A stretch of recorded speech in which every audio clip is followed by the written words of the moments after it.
The rise of the crossover and the SUV has put, well, a bit of a dampener on the old MPV segment, but BMW isn't being swayed in the slightest and has released this, the new 2 Series Active Tourer.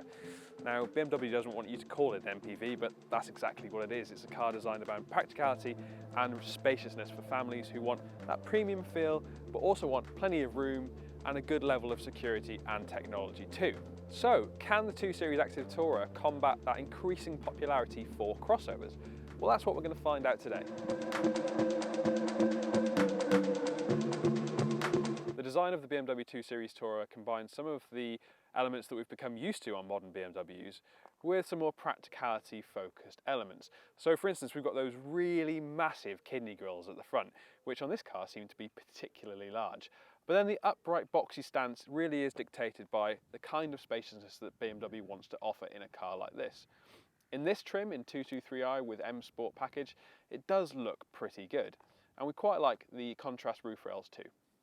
The forward part of the BMW 2 Series Active Tourer's cabin is really impressive. Now, outside of cars like the electric i4 and iX, it's one of the first BMW models to gain the new curved display, which combines 2 separate screens into one solid glass piece. It's really impressive, and it uses BMW's latest operating system 8 software, so it's really sharp, really clear, and very responsive to use. Of course, the only argument we have with the system, as we have with so many other systems that do the same thing, is that the climate controls, the heating, ventilation are all located in it, and they just aren't as intuitive to use as buttons and dials. But that just seems to be something that we're seeing across the industry at the moment.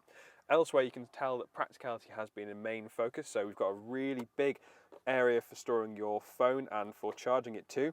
And then underneath the transmission area, we've got a huge cubby, which is really useful for keys or just those kind of items you want to keep safe in the middle. Large door bins and a really clear view out of the top combine to make a very pleasant place to be. The rear seat space in the 2 Series Active Tourer has been really well thought out. There's loads of storage options, so we've got nice little seat back areas here and deep cubbies in the sides, as well as 2 small cup holders in the central armrest. But the thing that shines through here is the space. I've got tons of legroom, tons of knee room, and despite this car coming with a panoramic sunroof, I've got plenty of headroom too. Plus, these seats are on rails, which give you a flexibility option if you have child seats in, or if you want a little bit more luggage space in the back. The only thing I would say is that these seats are quite flat and feel a little bit firm, so that might prove a problem over longer journeys. But the good thing is this whole place is very bright, very airy, and very comfortable. It feels properly sorted. Now, the benefit of a MPV body style is that you get quite a bit of height when it comes to load space. Now, there is 415 litres of space as standard underneath the parcel shelf, and that can be increased to 1,405 litres by folding down those seats. And they're also split 3 ways, so there's a nice element of flexibility in terms of your storage options. You've also got a nice little section over here and a smaller cubby on the side for keeping those looser items contained and stopped from rolling across the boot. There's also a handy little section of under boot floor storage there, which could be used for keeping an umbrella or some items that you really want to keep out of sight. So what have we got powering this 2 Series Active Tourer? Well, we've got the 223i here today, which means that you get a 2-litre turbocharged petrol engine linked to a 48-volt mild hybrid system, which helps to fill in some of the gaps in torque, and it also aids efficiency, of course. We've got a 7-speed automatic gearbox, and BMW claims that you should be able to do 0 to 6 miles an hour in around 6.8 seconds, which is pretty good. It's only 8 seconds off a Golf GTI, really. And for a car like this, that's plenty enough performance. In fact, it shifts really nicely, and the progression of the power is very pleasant. You can, of course, use the paddles behind the steering wheel to take control of the gears, and if you do so, it's pretty accurate. But for the most part, I tend to leave it in its automatic mode and let it do its job. You do get quite a nice little sort of engine note rolling through into the engine. That's no doubt piped in slightly, but it does feel relatively sporty. The brakes are nice and purposeful, and they bring the car to an effective halt, which is, well, that's what you want from brakes. And the steering has a decent amount of weight to it too. I still don't really get on with these super chunky steering wheels that BMW keeps fitting to its cars that are part of an M Sport pack.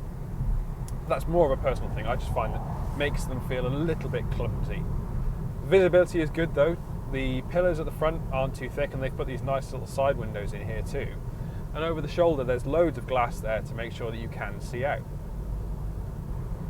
This car really does build up speed quite quickly and quite effortlessly, but as you can see, it's a little bit choppy. It's probably not helped by the larger alloy wheels that you get on this M Sport car. I'd like it to be a little bit softer than this, which is why it's probably better to go for a slightly less sporty trim option compared with the M. One of the issues with the 223i is just the economy. BMW claims it'll do around 39 mpg, which for a car with mild hybrid technology just doesn't feel like an awful lot in this day and age. There's something slightly sleeperish about the 223i.